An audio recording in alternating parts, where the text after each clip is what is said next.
News today Tamil நேயர்களுக்கு வணக்கம். நான் லோகநாதன். நம்மோடு சிறப்பு விருந்தினராக கலந்து கொள்ள இருப்பவர் கர்நாடகாவிலிருந்து செய்தியாளர் அசோக்குமார். வணக்கம் அசோக்குமார். வணக்கம் சார்.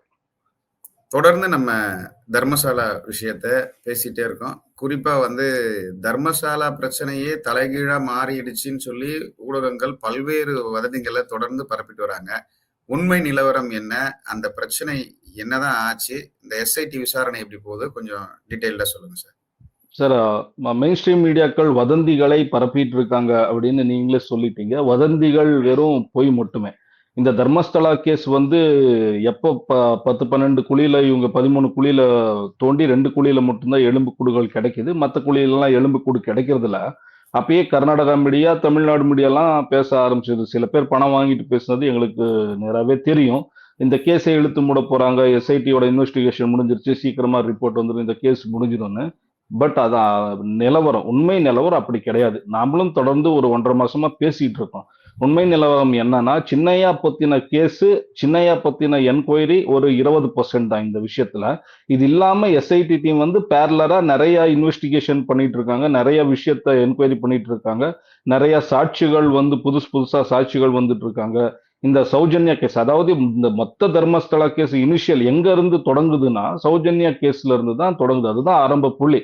அதுக்கு சம்பந்தப்பட்ட ஒரு ஐ விட்னஸ் வந்திருக்காங்க, அதையும் இன்வெஸ்டிகேஷன் பண்ணிட்டு இருக்காங்க அப்படின்னு நாம ஏற்கனவே பேசிட்டோம். இப்ப என்ன நடந்துட்டு இருக்குதுன்னா சார், ஒரு பக்கம் நேத்து மறுபடியும் கோர்ட்ல ஆஜர் பண்ணி சின்னையாவை எக்ஸ்ட்ரா ஒரு 3 நாள் எஸ்ஐடி கஸ்டடிக்கு எடுத்திருக்காங்க. சின்னையாவை பத்தின விசாரணை இன்னும் 3 நாள் தொடர்ந்து நடக்கும்.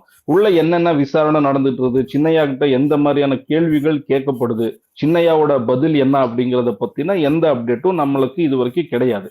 ஆனா நம்ம ஏற்கனவே பேசியிருப்போம், இந்த ஹியூமன் ரைட்ஸ் கமிஷன் பத்தி பேசியிருப்போம். நம்ம இதுக்கு ரெண்டாவது இன்டர்வியூல நம்ம 2 பேரும் பேசியிருக்கோம் சார். ஹியூமன் ரைட்ஸ் கமிஷன் சுமோட்டோவா விசாரணை பண்றாங்க, அவங்க இஷ்டத்துக்கு கூட விசாரணை பண்ணலாம், யார வேணாலும் டைரக்டா விசாரிக்கலாம் நீங்க சொல்லிருந்தீங்க. பண்ணலாம்னு நம்ம சொல்லியிருந்தோம்.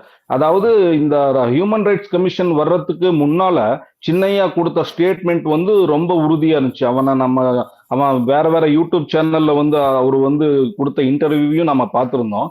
அண்ட் அங்க எக்ஸ்குவசேஷன் நடக்கிற இடத்துல அவர் நடந்துகிட்ட விதத்தையும் பார்த்தோம்னா அவரு ரொம்ப உறுதியா இருந்தாரு. அண்ட் அவருக்கு யாரும் காசு கொடுத்து கூட்டிட்டு பொய் சாட்சி சொன்னதுக்கான எந்த சாட்சி, எந்த தடயமும் இது வரைக்கும் கிடைக்கல. அதாவது மகேஷ் ஷெட்டி திமுரோடி வீட்டுல போய் எஸ்ஐடி சர்ச் பண்ணப்ப கூட எந்த ஆவணமும் கிடைக்கல. சின்னையா யூஸ் பண்ண ஒரு மொபைல் கிடைச்சது. அந்த 1 மாசம் அந்த வீட்டோட வீடியோ ஃபுட்டேஜ் எடுத்துட்டு போனாங்க. ஏன்னா 1 மாசம் சின்னையா அங்கதான் தங்கியிருந்தான், அரெஸ்ட் ஆகுறதுக்கு முன்னால தங்கியிருந்தாங்கிறதுக்காக எடுத்துட்டு போயிருந்தாங்க. எந்த ஒரு சாட்சியும் இல்லை. ஆனா ஹியூமன் ரைட்ஸ் கமிஷன் எப்போ உள்ள வந்தது, இவங்க இதுல ஜம்மு காஷ்மீர்ல என்ன பண்ணாங்க, மணிப்பூர்ல என்ன பண்ணாங்க, அதை பத்தி நம்ம ஏற்கனவே நிறைய பேசிட்டோம். இங்க சுமோட்டோவா இந்த கேஸ் எடுத்திருக்காங்க. நாளைக்கு இவங்க நேரடியாவே இவரை கூப்பிட்டு சின்னையாவை கூப்பிட்டு விசாரிக்கிற வாய்ப்பு இருக்கு. இவங்க மிரட்டி கூட சின்னையாவோட வாக்குமூலத்தை சேஞ்ச் பண்ற வாய்ப்பு இருக்கு அப்படின்னு நம்ம பேசியிருந்தோம்.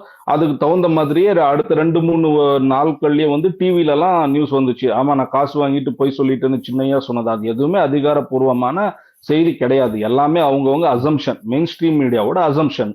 அந்த சின்னையா விஷயத்த ஒரு பக்கம் வச்சோம் சார். இந்த எஸ்ஐடி பேரலரா வேற என்னென்ன இன்வெஸ்டிகேஷன் பண்ணிட்டு இருக்குது அப்படிங்கிறத பத்தி பேசுவோம். நேத்து உதய் ஜெயின் அப்படிங்கிறவனுக்கு சம்மன்ஸ் கொடுத்து விசாரணைக்கு கூப்பிட்டு இருக்காங்க எஸ்ஐ. இந்த உதய் ஜெயின் யாருன்னா, இந்த சௌஜன்யாவை கிட்னாப் பண்ண இந்த 6 பேர் கொண்ட 6 பேரோட ஒரு டீமோட சௌஜன்யாவை கிட்னாப் பண்ணதா சொல்லப்பட்டது. அதுல மெயின் அக்யூஸ்ட் ஹர்ஷேந்திர குமார் ஜெயினோட பையன் நிச்சல் ஜெயின், அவனோட ஃப்ரெண்டான தீரஜ் ஜெயின், மல்லிக் ஜெயின், உதய் ஜெயின், இந்த 4 பேர் தான் பிரைம் அக்யூஸ்ட். இந்த 4 பேர் மேலேயும் சிபிஐ விசாரணையும் நடந்திருக்குது. சிபிஐ விசாரணை நடந்து இவங்க யாரும் குற்றவாளி இல்லை அப்படின்னு உறுதியாகி அவங்களெல்லாம் கேஸ்ல விலக்கிட்டாங்க. அதை பத்தி மறுபடியும் நம்ம பேசுவோம். நேத்து என்ன நடந்திருக்குதுன்னா, உதய் ஜெயினை மறுபடியும் சம்மன்ஸ் கொடுத்து கூப்பிட்டு இருக்காங்க. உதய் ஜெயினை எதுக்கு கூப்பிடணும், மறுபடியும் எதுக்கு விசாரணை அப்படின்னு நீங்க கேட்கலாம். ஏன்னா எஸ்ஐடிக்கு கொடுத்திருக்கிற பொறுப்பு கடந்த 20-30 வருஷமா தர்மஸ்தலால ஆயிருக்கிற அன்நேச்சுரல் டெத்ஸை பத்தி விசாரணை பண்ணணும். அதுவும் எதுக்காகனா 2018 கர்நாடகாவோட அன்றைய மினிஸ்டர் உக்ரப்பா கொடுத்த ஸ்டேட்மெண்ட், 463 பேர் இங்க பெண்கள் மட்டுமே காணாம போயிருக்காங்க, இதை பத்தி எஸ்ஐடி விசாரணை பண்ணணும்னு 2018 உக்ரப்பா கமிட்டி கொடுத்த ஒரு சிபாரசும் இங்க இருக்கிற கமிஷன், உமன்ஸ் கமிஷனோட ஒரு ப்ரெஷர் அண்ட் 164 ஸ்டேட்மெண்ட் சின்னையா கோர்ட்ல கொடுத்ததால கோர்ட்டோட ஒரு இதனால ப்ரெஷரால மட்டுமே இங்க கவர்மெண்ட் எஸ்ஐடியை ஃபார்ம் பண்ணுது. எஸ்ஐடிக்கு கொடுக்கப்பட்ட பொறுப்பு என்னன்னா, அந்த 20-30 வருஷம் என்னென்ன அன்நேச்சுரல் டெத் ஆயிருக்கு அதை பத்தி விசாரிக்கணுங்கிற பொறுப்பு வந்து எஸ்ஐடி கொடுக்கப்படுது. இதனால இந்த சௌஜன்யா கேஸ் ரீஓபன் ஆவாதுன்னு நிறைய பேர் நினைச்சிட்டு இருந்தாங்க. ஆனா இப்ப சார் நேத்துல இருந்து எக்ஸாக்டா நேத்துல இருந்து சௌஜன்யா கேஸ் ரீஓபன் ஆயிருக்கு. சௌஜன்யா கேஸ் எதனால ரீஓபன் ஆச்சு அப்படின்னா, இந்த சின்னையா வந்து சௌஜன்யாக்கு சம்பந்தப்பட்ட மாதிரி முன்னுக்கும் பின்னும் முரணான ஒரு ஸ்டேட்மெண்ட் கொடுக்கறாரு. அதனாலதான் அவர் அரெஸ்ட் ஆயிருக்காருன்னு நான் ஏற்கனவே உங்களுக்கு சொல்லியிருந்தேன். ஆனா சௌஜன்யாவோட அம்மா குசுமாவதி எஸ்ஐடிக்கு கொடுத்திருக்க கம்ப்ளைண்ட்ல என்ன எழுதியிருக்காங்கன்னா, சின்னையா வந்து நிறைய விஷயத்த மறைச்சிருக்கான், அவனுக்கு தெரிஞ்ச விஷயத்த இது வரைக்கும் சொல்லல. இது யாரு சொன்னதுன்னா, அவனோட அக்கா ரத்னா வந்து ஹியூமன் கமிஷன் முன்னாலேயே போய் சொல்லியிருக்காங்க.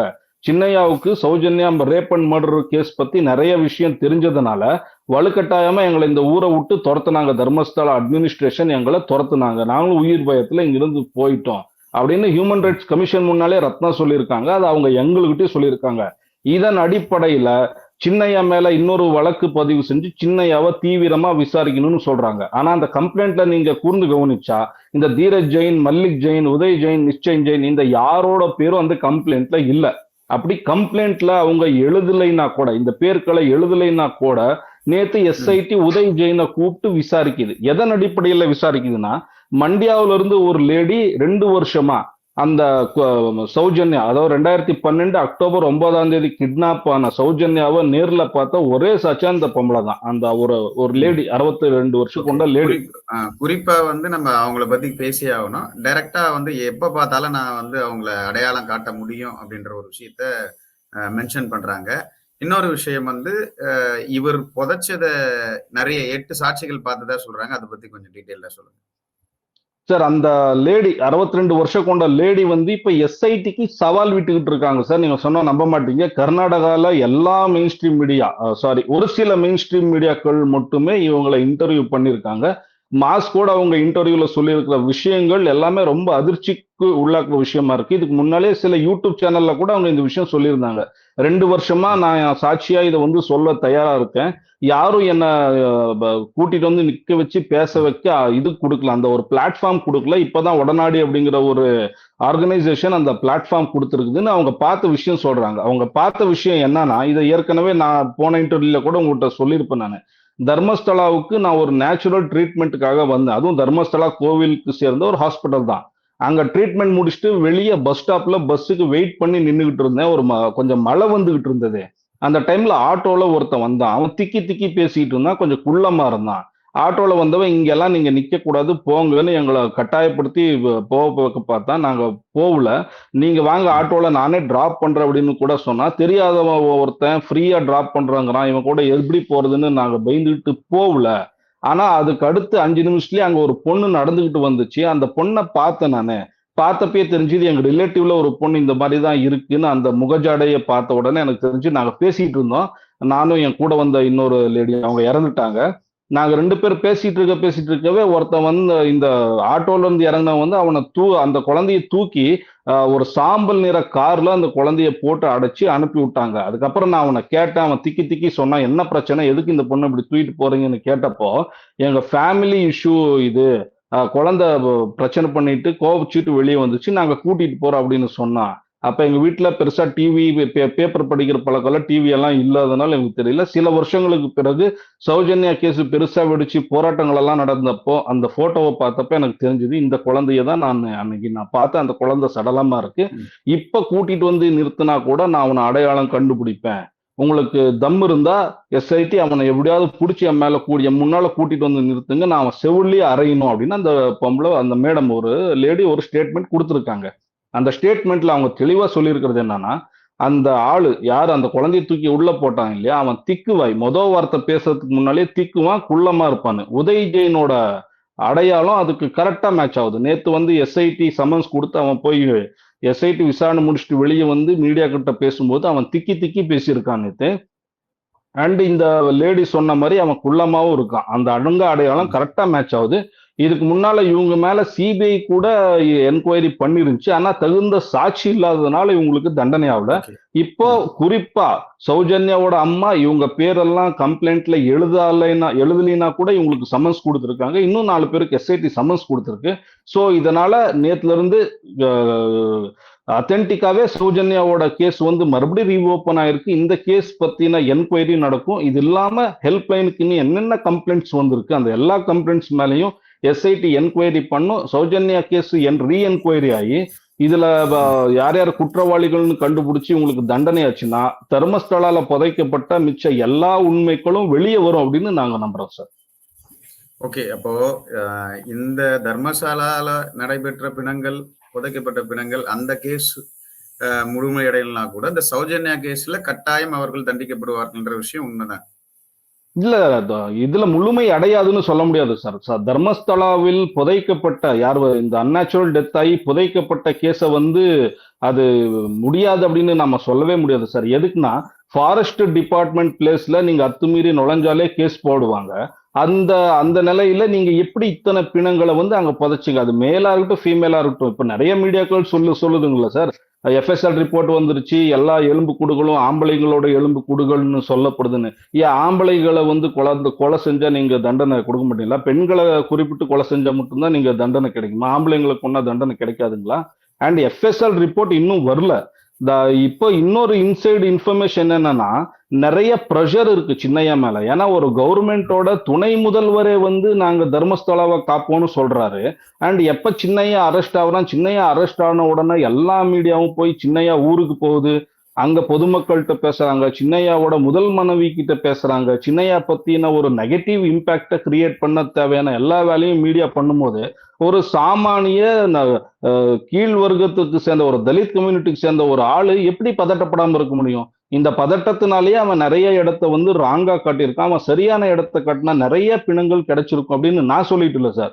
அதே ஊரை சேர்ந்த 7-8 பேர் சாட்சியா வந்து சொல்லிட்டு இருக்காங்க. அவன் வந்து சின்னையா வந்து பிணங்களை புதைச்சதை நாங்க பார்த்திருக்கோம். ஆனா அவன் சரியான இடத்த காட்டிட்டு இல்ல, நீங்க எங்களுக்கு ஒரு ஆப்ஷன் கொடுங்க, நாங்க மார்க் பண்றோம், அங்க வந்து தோண்டுங்கன்னு நான் சொல்லிட்டு இல்ல, அதே ஊரை சேர்ந்தவங்க சொல்லிட்டு இருக்காங்க. அண்ட் எஸ்ஐடி இந்த விஷயத்துக்கு சம்பந்தப்பட்ட மாதிரி என்னென்ன இன்வெஸ்டிகேஷன் பண்ணிட்டு இருக்கு, என்கொயரி, அது எதுவுமே நம்மளுக்கு தெரியாது. இது வரைக்கும் ஹோம் மினிஸ்டர் சொன்னது பிரகாரம் பார்த்தா கூட எந்த இன்ஃபர்மேஷனுமே இது வரைக்கும் லீக் ஆகல. நீங்க என்ன மெயின் ஸ்ட்ரீம் மீடியால கர்நாடகா தமிழ்நாடு மெயின் ஸ்ட்ரீம் மீடியால பார்த்துட்டு இருக்கீங்க, அதெல்லாம் ஃபேக் நியூஸ். அதுல முக்காவாசி வந்து பொய், 90% வந்து பொய்யை மட்டுமே சொல்லிட்டு இருக்காங்க.